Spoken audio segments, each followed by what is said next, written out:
everybody, and welcome to Season 4, Episode 3 of A Conversation with Cometan. Today, I am going to be presenting to you a lecture on the Economy of Transcension. I'm really excited to kind of delve more into the salvation of Astronism and the type of sort of salvation that is sort of preached within Astronism, and also but particularly how we're going to achieve that salvation. So what I would say about this lecture is, for anyone who is still particularly new to Astronism, or perhaps doesn't have a sort of strong enough or clear enough idea of the doctrines of transcension, what I will go and do is take a look at some earlier videos that address transcension, particularly from last season, Season 3.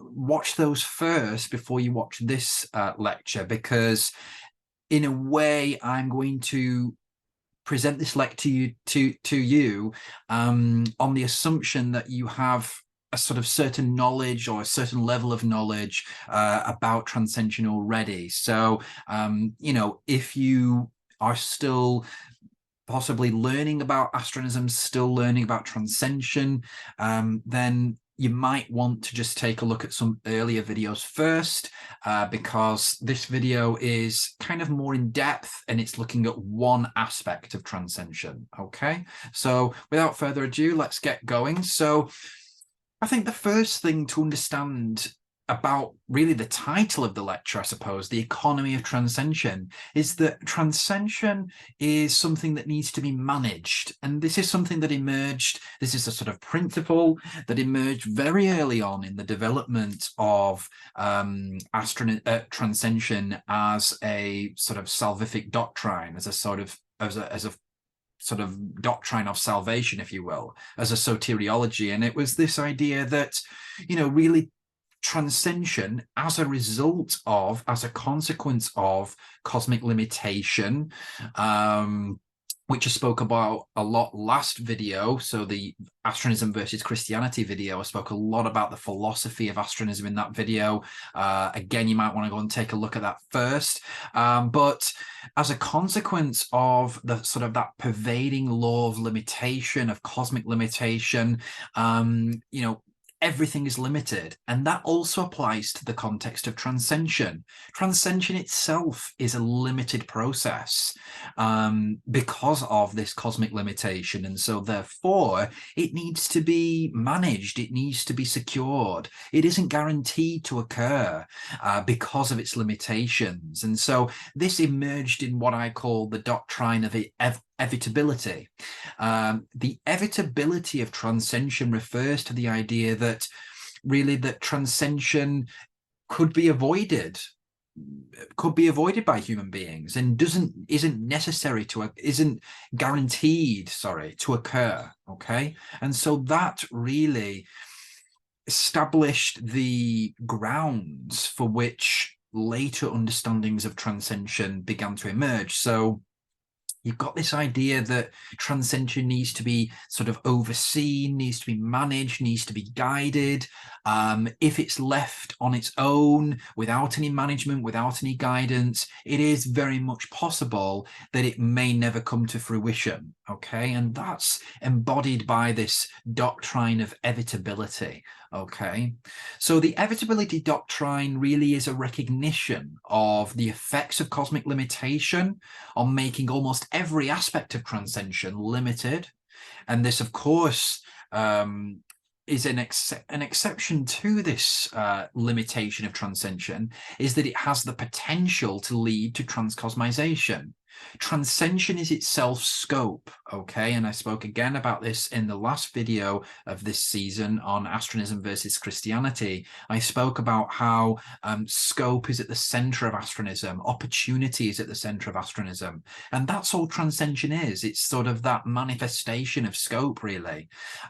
Transcension has an ability to achieve salvation, and that is certainly central to the to the transcensional doctrine. But because sapient beings are limited, as well as the environment in which transcension is going to take place, that is also limited, being outer space, of course, then the sort of ability for transcension to take place is also going to be sort of limited in some way. Okay, so transcension is therefore not guaranteed, but this does not mean that subsequent stages of transcension will not either be embarked upon, or that transcension will not come to full completion. Some people have asked me about this idea of evitability, this sort of doctrine of evitability, and they've said, well, does that mean that transcension will never come to fruition? Of course not. There is still a very strong possibility, a very strong hope as well among astronists that transcension will take place. But the sort of crucial part is that things need to be done in order for transcension to come to fruition. Okay, so it's not a case of, like in Christianity, that we are already saved by a sort of previous event in history. That is not the case in transcension. Transcension is a kind of futurocentric salvation, really. It's something that has yet to kind of save us, you know? And I think that as well kind of builds into and sort of strengthens its character as being evitable rather than inevitable, okay? So transcension retains its status as being the true purpose of sapient beings, of sapient species, which is, of course, connected to the Astronist teleology, while it is also evitable. So it is our purpose, it is our true purpose as a sapient species to pursue transcension, but at the same time, it is also evitable as well, okay? So namely meaning that it is vulnerable to limitation and sapient free will. So transcension is vulnerable both to cosmic limitation, that pervading law of limitation that spreads throughout the cosmos and is intrinsic to all things, but at the same time, it's also vulnerable to sapient free will. So it's also vulnerable to sapient beings, regressing transcension intentionally, okay, for whatever reason, all of which are usually to do with limitation or attributed to limitation. But transcension is the key point to make, and this is why the evitability doctrine is probably one of the most important to understand, is that this sort of vulnerability is the reason for transcension not being guaranteed. Okay, so we have to do something to achieve transcension, to secure it. It is not secure, and also it needs to be managed. And that's what the economy of transcension is all about. Essentially, the management of transcension. Okay, so that brings us to this slide on the necessity for management. So in reaction to the evitability of transcension, Astronism asserts that transcension must be managed and overseen in order to make its completion more likely, okay? So transcension is something that needs to be guided, okay? It needs to be overseen by some kind of human or sapient body, institution. Of course, the Astronist Institution refers to itself as the heralder of transcension, and so asserts that it is the chosen institution to manage the transcension of humanity. This is based on the notion that if transcension were to be left unmanaged by astronists and the Astronist Institution, then the proclivity of human beings to remain limited and therefore to avert transcension would mean that transcension would likely go unachieved. Okay, so there's this ever-present looming threat of transcension simply being forgotten or simply not being achieved because there hasn't been a group, a community, and an institution to guide that salvation among the stars. Okay, so yeah, the Astronist Institution refers to itself as the heralder of transcension. And that its role is to guide human beings along the course to completing transcension. And of course, We do that through the belief system of Astronism, through following that belief system. So that belief system of Astronism has been created as a guide, as a method, as a structure for us to achieve transcension at the other end, okay? So the economy of transcension, just like transcension itself, possesses both physical and metaphysical dimensions. So the way, excuse me, the way we achieve transcension, the methods we use to achieve transcension can be both physical and metaphysical. And that latter part, the metaphysical part, includes both intellectual and spiritual aspects of transcension, okay? So in a way, there's kind of, transcension is a sort of multi-dimensional process, and so is the management of transcension. That is also a multi-dimensional process that the Astronist Institution is tasked by me, by Cometan, to oversee. Okay, I knew that there had to be some kind of institution and community of astronists who were going to see through this process of salvation. Okay, so that's why I established the Astronist Institution, and that's why I talk now about this idea of the economy of transcension. So bringing about transcension through action, essentially. So the idea of sort of the economy of transcension is also referred to as the Siderine Economy. Siderine is a word that I've used really since the first interdoxical period. So that's between 2019 and 2021. For those who have followed me since then, you'll have noticed that the word Siderine has come up more and more often in my work, in my writings, and essentially it's used to refer to transcension as a whole or any part of it, but is especially related to the execution, the practical execution of transcension, okay? This process of transcension. So the word Siderine is something that I think is quite specific. It's quite a good word to use if you're going to be referring to sort of any aspect of transcension, but particularly in regards to the management of transcension. And so that's why I sort of use these terms, these sort of phrases interchangeably. So I might refer to the economy of transcension as the Siderine Economy, okay? And the Siderine Economy is essentially a network of people. It's a network of organizations, it's ideas and beliefs, practices, activities and resources that exist to affect the progress of transcension. Okay, so even this right now, even me talking to you through the video screen here, this is the Siderine Economy in progress, in process. Okay, whenever someone talks about astronism or talks about transcension or writes about it, or even when, you know, one of Elon Musk's SpaceX rockets goes into outer space, that is the economy of transcension in a way. It's contributing to humanity's transcension all the time, okay?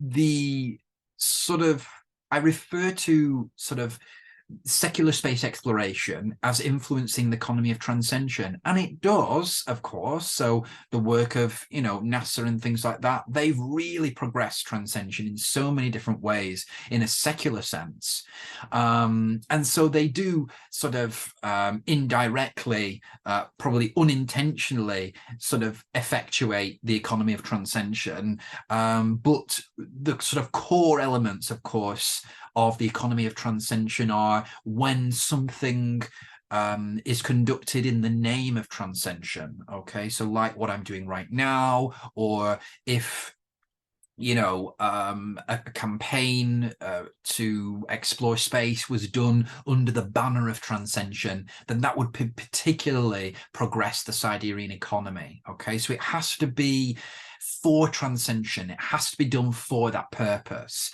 Of course, space exploration progresses transcension, but it can be done for other purposes that may not necessarily progress the transcension. So, you know, you have to just be kind of careful, I would say, about including all aspects of secular space exploration into the Siderine economy and transcension, okay, because they don't always align, but certainly some aspects do. So as you can see, I've started to use sort of economical language, haven't I, in my in my description of transcension, and I'm doing that in order to kind of make an emphasis on the fact that transcension necessarily requires sort of that careful management. You know, it's trying to make reference to this sort of idea that transcension needs to be managed and carefully managed at that. An example of some of this language is when I refer to scope as being the currency of transcension, or the currency of Astronism. You know, that it's actually scope is the money essentially that we use to progress the Siderine economy along. And I think that sort of understanding transcension as an economy sometimes has other, you know, that there is the idea of the divine economy, you know, from the Catholic faith. They have their similar idea of relating the management of salvation to the economy. That also is helpful, I think, for people to understand that transcension, that salvation is something that has to be worked towards, that there's many component parts. You know, if you think about a sort of secular economy, think about how many parts there are that make that economy function. That's the same for transcension, that there's so many different moving parts that need to all work together to achieve transcension. And that's the sort of underlying spirit of the idea of the economy of transcension. It's that we have to all work together to achieve transcension, that transcension cannot be done sort of singularly or individually. It's more of a collective activity. And so the economy of transcension idea does, I think, kind of emphasize that aspect of transcension. So transcension alone is therefore distinguished from the economy of transcension. And this is something that is important. You know, transcension is a process, it is an ideal, it is a concept, of course, and this is distinguished from the actual execution of that process in the form of the economy of transcension, okay? This culminates in sort of a number of efforts, doesn't it, to achieve transcension, the plan of transcension, to bring that to fruition. But we should always distinguish transcension itself as being the process, and the economy of transcension as being managing that process. And of course, there will probably be, as Astronism continues through into the future, other conceptions of transcension that may be slightly sort of different from my own conception. So we could have different transcensions taking place, you know, and we've seen that in Christianity, where different concepts of salvation have been held by different Christian denominations, for example. So I'm definitely open to that kind of progression taking place, and I'm never dogmatic in that sense at all. But I am sort of always trying to distinguish between Astronism as transcension as a process, and the economy of transcension as a sort of management of that process, a sort of method to manage that process, if you will. Okay. So I mentioned just before on the previous slide that there is a plan of transcension, that the economy of transcension is about executing the plan of transcension. And of course, this is true. You know, Astronism, from its outset, and I have created this, so I know, Astronism has asserted that there is a specific plan that exists for transcension that was intended by the divine, that there is a teleology, there is a purpose to humanity being here on Earth, that we have to be limited before we can be unlimited, for example, that we have to suffer and that we have to endure sort of evil in the world in order to elevate ourselves out of this existence up to the stars and beyond, of course, and that this process, this plan of transcension, has become manifest in the Astronist belief system. Okay. And particularly, even if you're looking at sort of the Astronic tradition, which is a broader religious tradition of which to which Astronism belongs, the Astronist view of the Astronic tradition is that when you look back through history, there are pre-Astronist movements, such as the Russian Cosmism, for example, that have also possibly attempted to execute their own plans of transcension, but weren't successful in doing that. Okay, so what Astronism is saying, that it is the culmination of all these prior cosmocentric movements and religions, and that it will succeed in bringing about this plan of transcension that has always been intended by God, okay, to be brought about. So Astronism will do this, and so it's kind of the ego of Astronism coming out there, you know, that Astronism can sort of achieve this plan of transcension, and that it is that Astronism itself is the manifestation of this plan in a very definitive form, you know. So Astronism is the plan that was intended by God to bring the transcension of humanity to fruition, and so the practice of Astronism is therefore the literal expression and execution of the plan of transcension. So Astronists, in practicing Astronism, are actually and literally executing transcension in that sense, because Astronism is transcension. So that the practicing of Astronism, the belief in the Astronist belief system, the following of Astronism and its prescriptions is the execution of transcension, literally. Okay, so you've got that sort of execution of that plan there. And so the plan of transcension is both part of both the revelation of Astronism as well as the inspiration of Astronism. So it looks at it's both part of sort of that divine intervention to bring transcension about, but it is also part of the sort of human consciousness, that human awareness of what Astronism is and how we engage with Astronism and what we need to do. Okay, Astronism has been brought about by God to you know, through myself, but or through others as well, through history, through the Astronic tradition, through the scope of man. Okay, all these events that have taken place, the human use of astronomy as the development of, as religions have gone on, the origins of religion being intertwined with astronomical observation, all of these sort of signals really are signals of transcension. Okay, and that is the revelation part. The inspiration part of the plan of transcension is that humans now have to do something. We now have to be inspired to bring about transcension. We have this plan in front of us. Now we have to do something about it. And that's what the economy of transcension is trying to kind of push humanity to do, if you know what I mean. Okay. So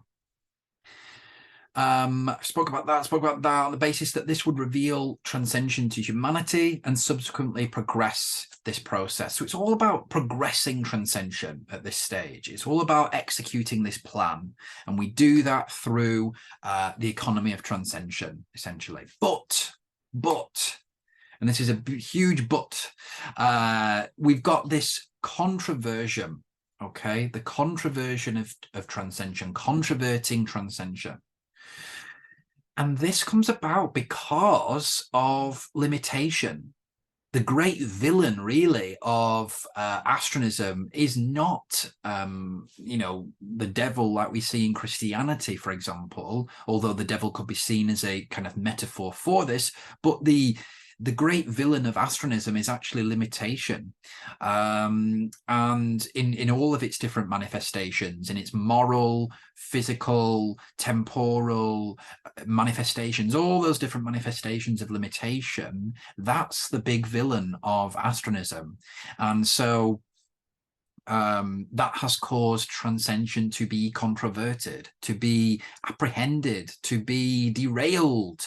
Okay, so the plan of transcension works in the economy of transcension by progressing transcension towards its ultimate completion. So we want to complete transcension, but we have a part of our human nature, this controversive side, this side that indulges in limitation, okay, that naturally is limited, that makes us procrastinate, for example, that makes us not want to do something, that makes us not want to fulfill our potential, okay, that makes us commit bad acts against others, that makes us to hurt others.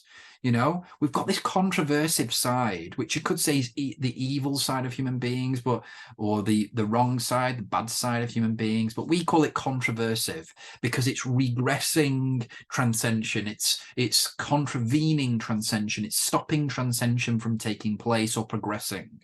Okay, and this is not necessarily because of anything that human beings have done. So we don't believe in Astronism in the sort of original sin doctrine. We are cosmocentric, so we relate this reality of human beings, this nature that we have inside us, this sort of controversive and scopic sides to our nature. We relate these to the cosmos, and the sort of the result of that is to attribute these natures to cosmic limitation. And so cosmic limitation necessarily, that's important as well, it necessarily limits the progress of transcension or causes transcension to either halt or even reverse altogether. So there is this controversive side of humankind that is committed acts of evil, that has caused suffering, both to ourselves but also to others, you know. So this is all about contravening transcension now, and this is why the economy of transcension is so important. This relates back to the evitability doctrine of transcension. Because transcension is itself limited and is not guaranteed, it is subjected to this controversive side of human nature, essentially. So, and it is this for this reason that the Astronist Institution is tasked with working towards the securement of transcension, working towards the management and the completion of transcension, so that it can be realized and attained. Okay, because otherwise, like I said, if we were just to leave transcension to its own devices and sort of let, you know, not take any action and let human beings do as they wish with transcension, then it probably won't occur. And that's the element that is key.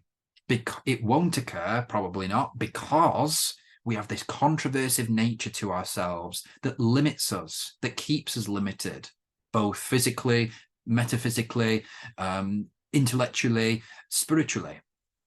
Okay? So that's really important to understand, and it kind of justifies why there needs to exist an economy of transcension. Okay, so the Siderine economy has many different aspects, different elements, and I think it's important to kind of briefly address what some of those elements are. Firstly, most importantly, are the analyptic complements. Okay, remember, analyptic again is just another adjective that I use to refer to transcension. I would say that it's a broader adjective than Siderine, like I was talking about earlier. You can use analyptic to refer to any aspect of transcension. Okay, whereas I would say that Siderine is more about that kind of practical execution of transcension. Okay. So you've got the analyptic complements. These are scope, astronality, stellancy. There are others as well. But these are essentially resources. They're understood as resources, really, that are granted by God or the divine for the execution of the plan of transcension. So this is revelation in process. This is the revelation of transcension in manifestation, really. So this is these resources that we have both within us and outside of us. These are the things that we can use to achieve transcension, and these have been given to us by God through our sapience, through our attainment of scope, for example.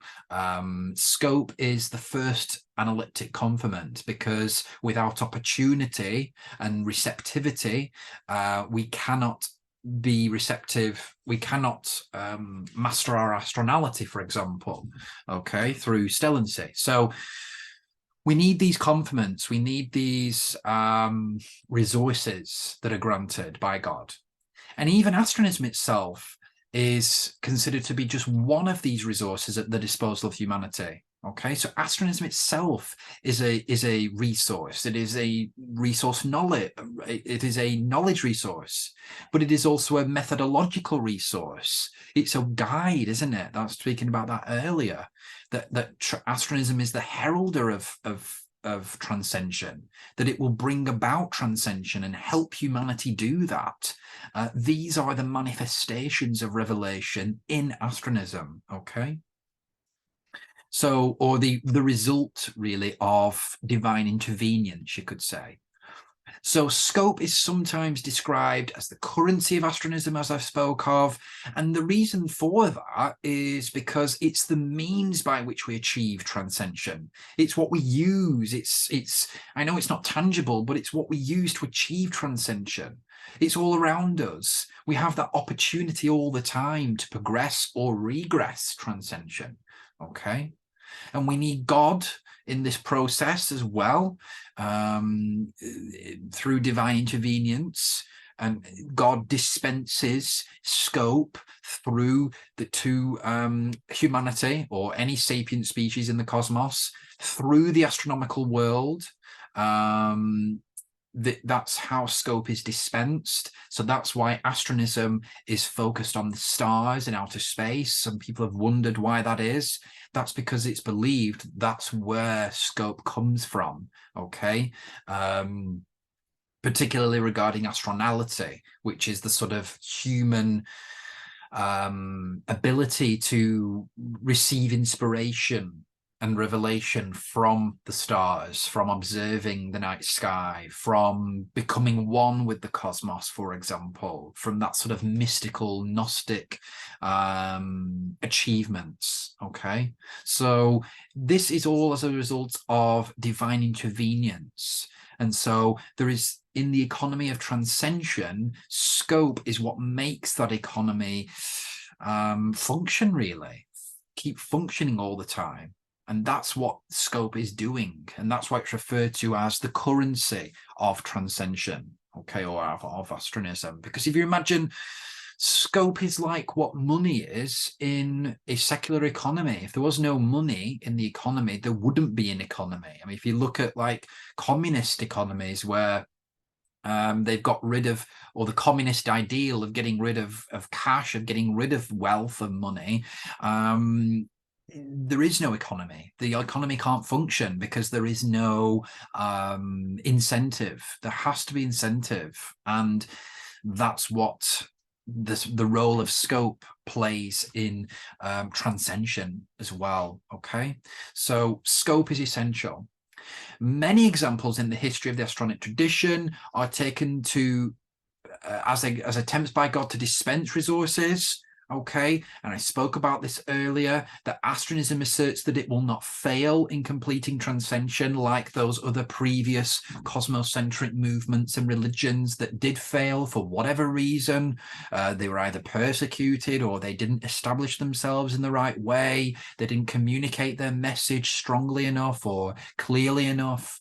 Astronism kind of takes the reins really and says, no, we're not going to fail like our ancestral religions did. Okay, we're going to succeed in bringing about transcension for humanity. So there is that kind of positivity that Astronism has, but also a little bit of that ego as well, which I find quite interesting.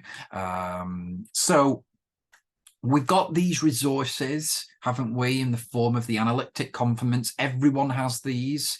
Every human being has scope. Every human being has astronality. We can use these resources to progress both our internal or personal transcension, as well as contribute to the transcension of humanity. Okay. But also, you know, these analyptic resources are limited. Although it is taught in Astronism that the resources that humanity can use to progress and potentially complete transcension are abundant now, the laws of cosmic limitation necessitate that these resources will eventually run out. Okay, so this brings in some aspects from Astronist eschatology, particularly regarding if humanity continues along its path of contravention or controversion, sorry, sort of continual path of controverting transcension, really, of averting transcension, of trying to regress transcension, of trying to push transcension away. Okay, push that revelation of transcension away. That is what's taking place now, and that's what I call the controversion. It's that aspect of human nature that is averted to sort of infinity or unlimitation, and sort of indulges in limitation. Yeah. So, you know, these resources will run out eventually, okay, because of cosmic limitation again. And so that's why there is this sort of need for transcension to be managed, okay? The resources that we have to achieve transcension are not infinite. They are not infinite. They are scarce, in fact, or are becoming scarce. They may be abundant now, but they are becoming more and more scarce as the controversion continues to dominate. Okay, so that's the issue there of resources running out, and that human beings, and the Astronist Institution in particular, need to manage those resources, those analyptic resources, to use that key word. It is therefore the duty of all astronists and the task of the Astronist Institution to progress and to bring to completion the transcendental endeavour. This task for the Astronist Institution is specifically called the intendance. That's another key word. And this refers to sort of the institution intending to complete transcension and the process and methods that it will use to do that. And that's called the intendance. And of course, you know, you see similar concepts in other religions. You know, the Catholic Church talks about its role of the church in salvation, okay? And that's essentially what's going on here. Astronist Institution is talking about its role in transcension, okay? And it's talking about how it's going to help human beings achieve transcension, how it's going to contribute, how it's going to oversee and manage this process, okay? There is this ever sort of looming threat of what I call starfall, which is the extinction of the human species, or Homo sapiens. And again, that this will become inevitable if the resources we have for transcension run out. So this is probably one of the most important aspects of the Astronist eschatology, and actually can be quite apocalyptic, really. It's this idea that if we avert and turn away from or regress transcension anymore or further, then eventually human beings will go extinct, okay? And then we will never be able to achieve transcension from there, obviously. So then the opportunity, the scope will have died, okay? And that is really something that we don't want to see. That's something we will never be able to then answer the questions of existence, because that's one of the rewards of transcension, is that we will begin to understand divinity, that we will unite with divinity, that we will understand the questions and we will receive the answers to existence, really. Okay. Part of that is the rewards of transcension. So if we go extinct as a species because of our aversion to transcension and our sort of continued limitation, then, you know, we're going to, it's going to be a very sorry sort of story for humanity then, isn't it? We won't be able to receive or achieve our full potential, really. So just as a little bit of reflection here, I think that the economy of transcension, although in one part is influenced by God through the dispensation of scope, which is, of course, what I refer to as revelation, in another part is totally dependent on us, on human action. And this is the part that I refer to as inspiration. Okay, we need that kind of inspiration to progress transcension. Revelation can't do it alone. Okay, we need that human action that is dependent on inspiration in order to achieve transcension, in order to get that sort of Siderine economy going. Okay. The economy of transcension is therefore a practical reaction to limitation that seeks to guide humanity away from limitedness. Okay, so it's, in a way, it's like I've put, it's the reaction to this sort of controversive nature of humanity. That's what the economy of transcension is. It's seen that it's recognizing that human beings possess a sort of limited element within us, at the core of our nature, at the core of our being. And it's trying to guide us away from indulging in that aspect of ourselves, okay? And that's what the economy of transcension intends to do, okay? It intends to guide humanity away from limitedness towards transcension, bringing about transcension, okay?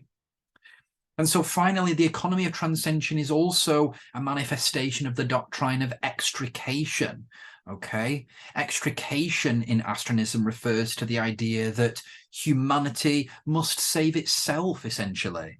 You know, that God has certainly provided us with revelation, that certainly God has provided us with those analyptic complements that I was talking about before, those analyptic resources. We have all we need, you know, but ultimately, it is our decision. It is our choice. We have free will, and it is our choice to either save ourselves from limitation or to indulge in limitation and eventually go extinct, which is, of course, embodied by the whole narrative of the starfall. Okay, so that's what the economy of transcension is trying to sort of get away from. It's trying to work against that sort of fate for humanity, really, and is trying to, of course, move towards that, the rewards and completion of transcension. So I think that's really important, actually, to get in it there at the end about that extrication doctrine, you know, this idea that, you know, humanity must save itself. And just as a further sort of a reflection on the Siderine economy here, you've got this idea that the economy of transcension can be understood as the organization of transcension. Okay, like I said before, transcension and the economy of transcension are two different things. The economy of transcension is something that's been created by by the Astronist Institution, by Astronism itself. Okay, transcension is a process that has existed for far longer, since prehistoric times. If you look at the Astronic tradition, the history of the Astronic tradition, okay, so that is something different. The economy of transcension is a method, is a plan to achieve transcension, to progress transcension, to bring it to fruition, this process that has taken place or has existed for a lot longer than Astronism itself has existed. Okay, and of course has many sort of systems and methods that have emerged, you know, that from actively managing transcension, and that's what manifests as the economy of transcension. The Economy of Transcension is also participated in by members of the Siderine, also known as the Covenant of Transcension or the Analyptic Covenant. So people who are referred to as astronists, we are the people who are going to lead the economy of transcension. That's not to say that non-astronists can't contribute to transcension or don't have a function in the economy of transcension. Certainly they do.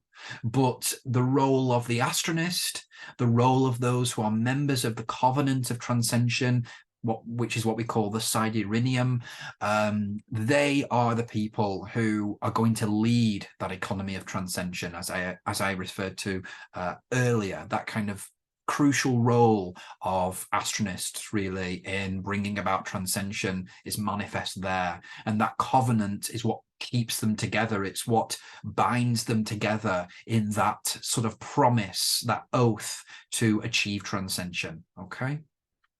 Finally, and I've kind of just said this, but we'll read it anyway, but finally, the life purpose of all astronists is to sufficiently contribute to transcension in accordance with the degree of one's scope. Okay, so one may pray for more scope from God through a process of invocation and manifestation, an example being their achievement of astrosis. So there, that shows how, you know, on an individual level, you can actually boost your scope. You can, you can progress, you can enhance, increase your scope through prayer. And again, that is part of the Siderine economy there, you know, that the fact that scope is this currency that we get from the divinity, that we get from the divine to progress transcension. We can ask for more of it. That doesn't mean we're going to receive it, but certainly we can ask for more of it. And if we are able to identify scope in our lives, in the world, then we should go out and harness that and manifest that. Okay, so part of also the economy of transcension is what I refer to as the Surosia, which I am going to be doing a whole of the lecture on, but I will just mention it quickly now because I think it does relate to what I was just saying about sort of invoking or invocation of scope. And it's basically this idea that a particular ritual can be performed called the Surosia that brings about more scope for humanity as a result of the practice of that ritual. Okay, so that is a kind of surefire way of bringing about scope for those who are present at the witness of the Surosia. Okay, so but I'll talk about that in a later lecture later on this season, but I'm looking forward to hearing your sort of feedback really and your sort of responses to this quite in-depth, quite specific, quite niche aspect of transcension here. Okay, so that's why I said at the beginning, you know, if you weren't sort of that clued up on transcension, that really you should sort of understand it a little bit more before watching this lecture, because, you know, I've not really spoke about what transcension is in this lecture. I spoke more about how we achieve it and the necessity for transcension to be managed. So thank you for listening, everybody. You know, I certainly am enjoying this season so far. I hope all of you are. I've got some really good conversations coming up with some really interesting individuals. Some of them you've seen before, others you haven't seen yet on this channel. So I'm looking forward to seeing your responses to those. So I don't want to take up any more of your time today, so I will now sign off as Cometan, and I hope that you've enjoyed this third episode of season 4, and I will see you in the next episode of A Conversation with Cometan. Okay, everybody, so see you later.